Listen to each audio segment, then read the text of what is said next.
ज्यादा है। एक मिनट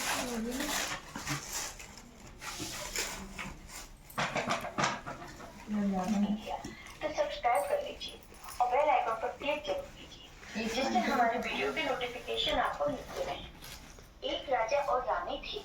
बहुत दिनों तक उनकी कोई संतान नहीं हुई। बहुत जब तप करने के बाद कई सालों के बाद उनको एक पुत्र की प्राप्ति हुई। अब राजा और रानी बहुत खुशी से अपना राजपाट संभालने लगे। कई दिनों तक ऐसे ही चलता रहा। समय बीतता है। देखते ही देखते राजा का पुत्र 4-5 साल का हो जाता है। एक दिन की बात है। रानी दोपहर में मीठा चाहिए अपने बेटे के साथ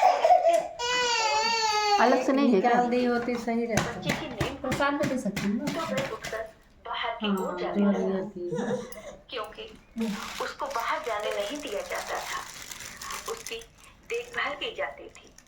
तो वह माँ को सोता देखकर उसके मन में बाहर जाकर अपनी उम्र के बच्चों के साथ खेलने की इच्छा हुई और वह छिपकर बाहर चला गया और वह खेलते खेलते बहुत दूर चला गया। वह दूसरे किसी गांव में जा पहुंचा।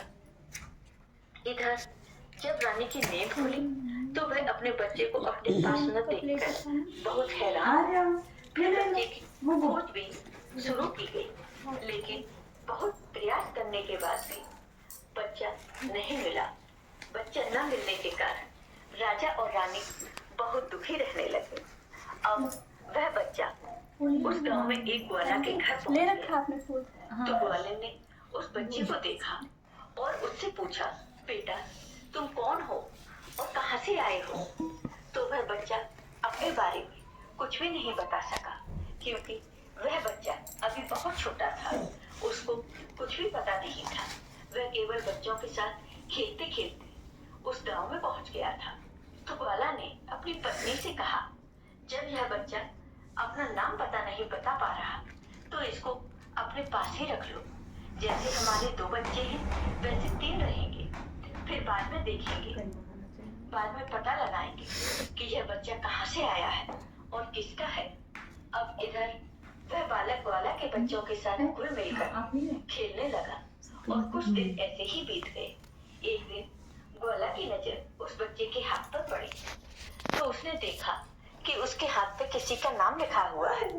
तो ग्वाले ने उस बच्चे से पूछा कि बेटा ये किसका नाम लिखा है?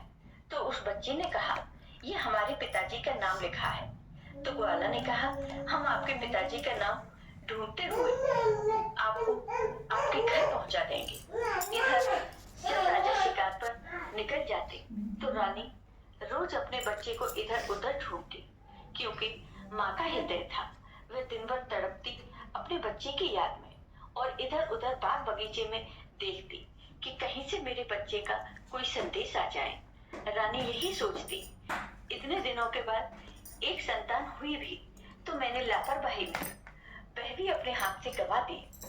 अब रानी एकदम निराश होकर एक गांव में पहुंची तो रानी ने वहां पर देखा कि कुछ औरत मिलकर दुर्गाइयां पूजा कर रही थी। तो रानी भी वहां पर बैठकर पूरी पूजा देखने लगी और दुर्गाइयां पूजा में कही जाने वाली कहानी को भी बहुत मन लगाकर सुनने लगी। पूजा खत्म हो जाने के बाद सारी सुहागिनों ने रानी को प्रसाद दिया। तब रानी ने उनसे पूछा, बहन आप किसकी पूजा कर रही हैं? हमको भी बता दीजिए।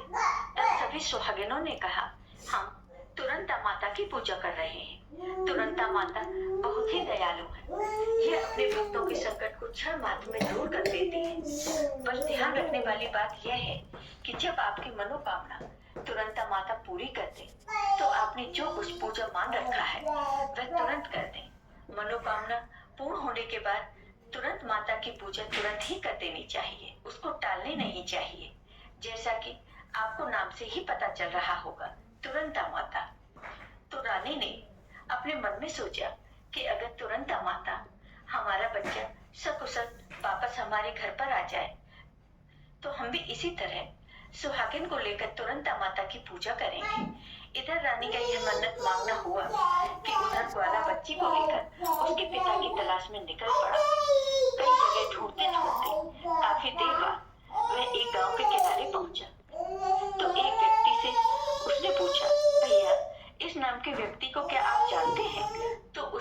ने कहा, हाँ ये तो हमारे राजा हैं। तब ग्वाले ने कहा कि उनका बेटा खो गया, ये उन्हीं का बेटा है।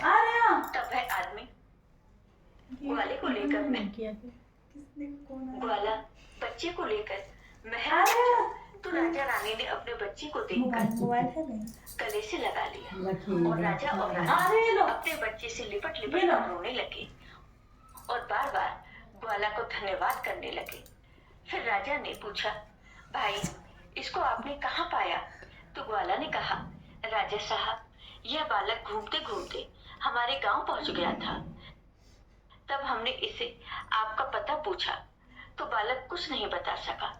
एक दिन खेलते खेलते मेरी नजर इसके हाथ पर पड़ गई तो आपका नाम लिखा हुआ था और उसी नाम के सहारे हमने इसको आप तक पहुंचा दिया है। रानी की खुशी का ठिकाना नहीं रहा। रानी ने राजा से कहा कि ग्वाले को खूब धन दौलत देकर विदा कीजिए, लेकिन ग्वाला ने कुछ नहीं लिया और कहा कि जितनी खुशी आपको है अपना बच्चा पाकर, उतनी खुशी मुझे भी है कि मैंने आपकी धरोहर को आप तक पहुंचा दिया।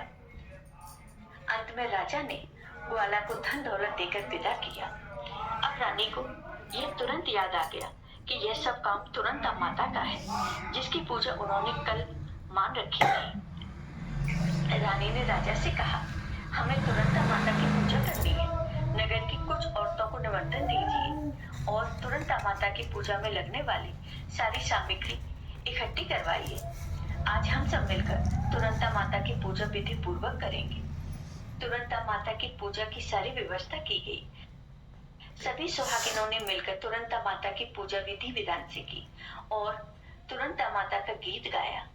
जिन सुहागिनों को तुरंता माता की कथा आती थी, उन्होंने तुरंता माता की कथा सुनाई और फिर अंत में सभी सुहागिनों ने मिलकर तुरंता माता की आरती की और तुरंता माता से प्रार्थना की, हे माँ, जिस तरह से आपने हमारे संकट को दूर किया है, ऐसे ही जो लोग आपको याद करें, आप उनके भी संकट को तुरंत दूर करें। आपका स्वभाव बड़ा ही दयालु, बड़ा ही सहज और बड़ा ही कृपालु है। जय हो तुरंत आ माता की। आपको ये वीडियो पसंद आया